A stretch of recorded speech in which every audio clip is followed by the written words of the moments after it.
Шановні комради, знімаємо ролик по тест по повітрю металодетектора Golden Mask 6.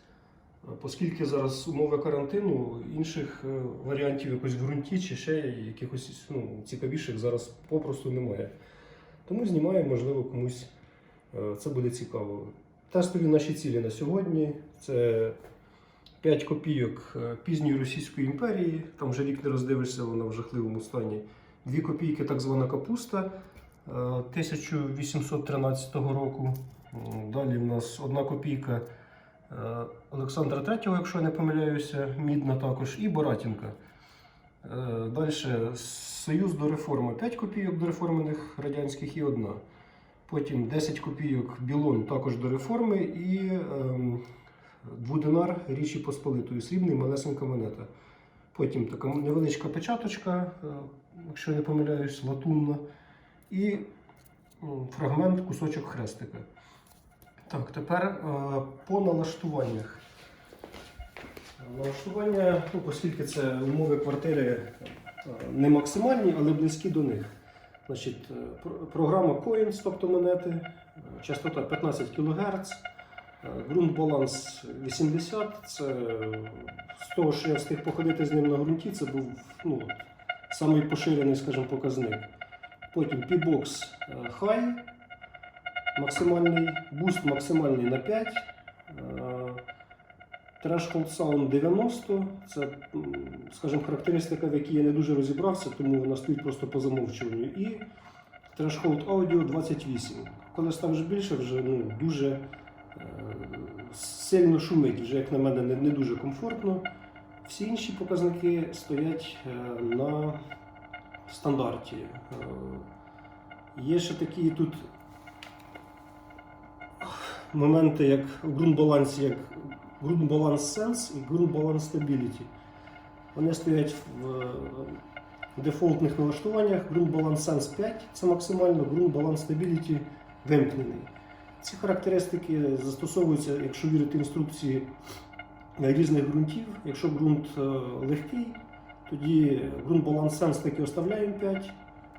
Якщо складніші, то ми його знижуємо, це дає стабільність, але падає глибина. Так само ґрунт-баланс Stability. Легкий ґрунт виключаємо, важчий включаємо, він стає стабільніший, але падає глибина. Так, приступимо до тесту. Беремо наші цілі.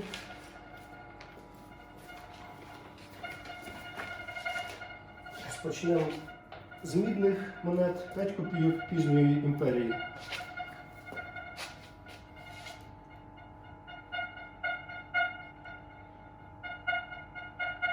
Я б зарахував 43-44 см. Котушка, до речі, стандартна,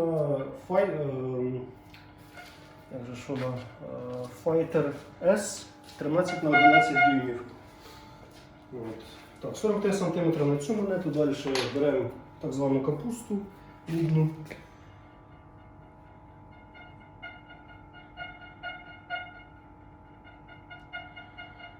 Я думаю, десь 42 см можна зарахувати. Далі у нас копійка, 1 мідна.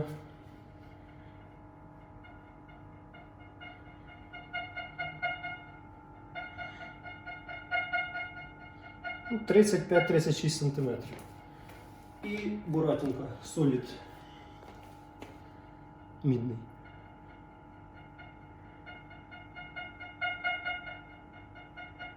– 30-31 см можна зараховувати. Далі йдемо по дореформі радянській, 5 копійок. Алюмінієва бронза.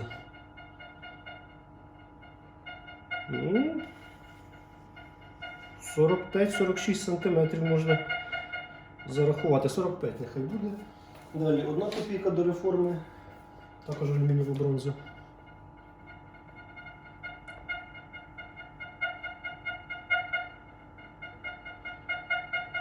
33 см. Далі 10 копійок Білон, Радянський Союз.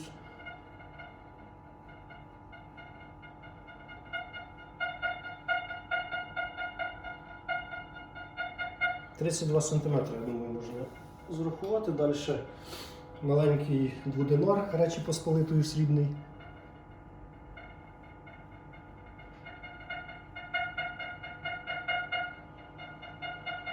Ну, 30-31 см. Далі печаточка.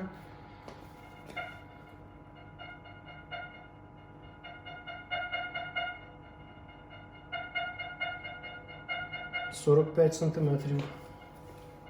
І шматок хрестика. –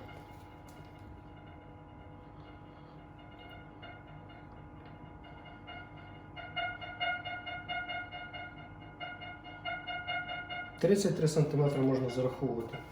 Звичайно, хотілося б ще перевірити такі цілі, як динарій римський, або якусь фібулу, чи щось по Київській Русі, чи скіфам. Ну, на жаль, таких цілей в мене просто немає. Тому протестували, що є. На цьому тест завершено. Якщо у когось якісь будуть питання чи пропозиції, пишіть, спробуємо врахувати їх на наступний раз. Дякую за увагу.